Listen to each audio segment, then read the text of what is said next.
these drains are nowhere near where I need it to be for my new shower and bathtub. The issue is we're on a concrete subfloor. I've moved the drain before, but in a plywood subfloor. This is going to be a much bigger job. So I have a friend coming tomorrow to give me a hand. We're going to have to jackhammer all this concrete up. Let me show you.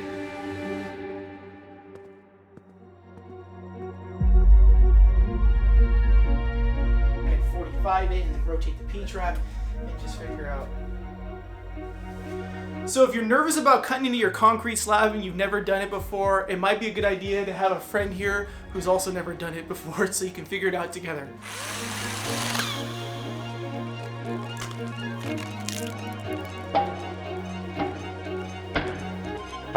Right now, Henry and I are doing a little reconnaissance to determine the new location for the tub drain and the shower drain. I need to know the area I'm going to excavate. Before we move on, this slab foundation is post-tension, which means there's steel cables inside reinforcing the strength of the slab foundation that I cannot cut into, I cannot damage. So I've determined the location of these with a metal detector, and I'm going to be extremely careful when cutting in.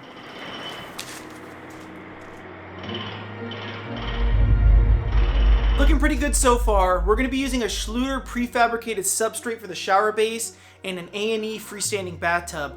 I have the measurements and the locations of the drain. We're looking good.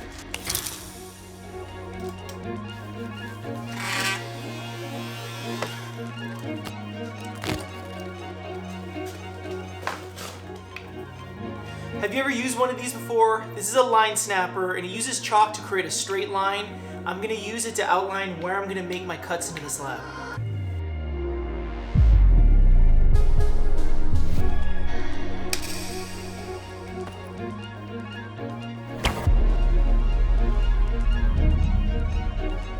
Now we could get this done with a circular saw and the rotary hammer I have, but I think it's going to take way too long. We've got a 12-inch slab, so I'm going to go pick up some big tools.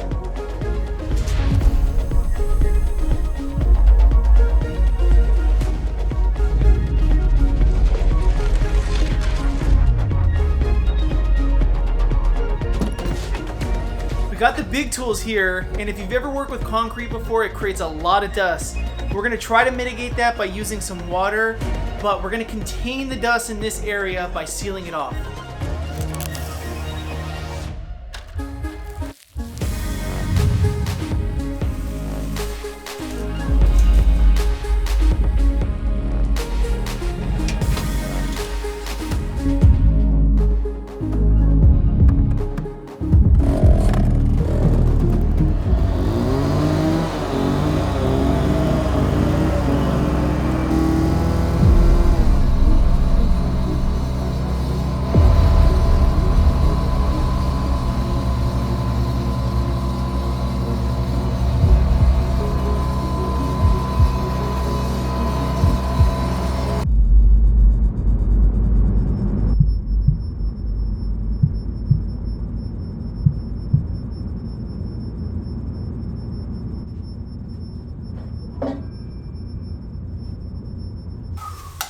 That was a lot of dust. That's why PPE is so important. We probably should have used the hose attachment on the saw, but we contained the dust pretty well with this masking.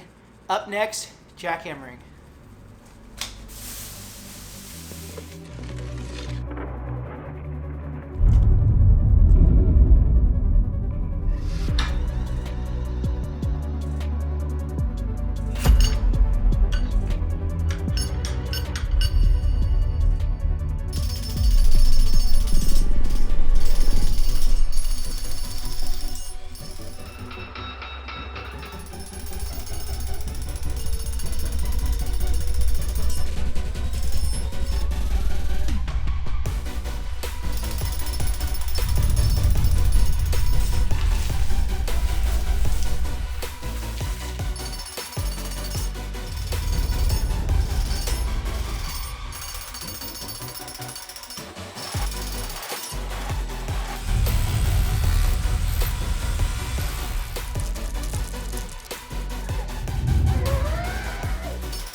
We were getting really close to those post-tension cables, so I'm going to use a couple different rotary hammers now to control a little bit more where I'm breaking the concrete.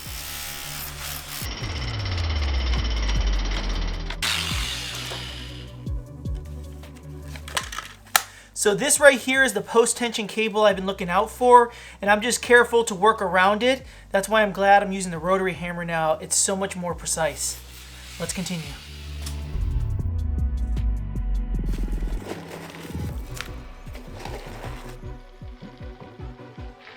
Okay, it looks like I am finally through the slab that was 12 inches thick, so that took a lot of time. But now the drain is gonna fit in here perfectly. Let's move on to the shower side.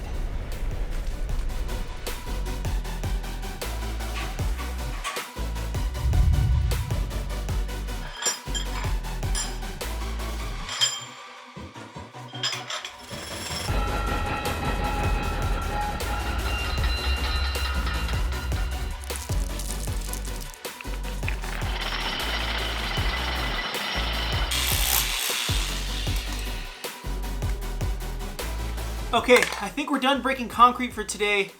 Next up is the cleanup and then gluing up the fittings. We're getting there.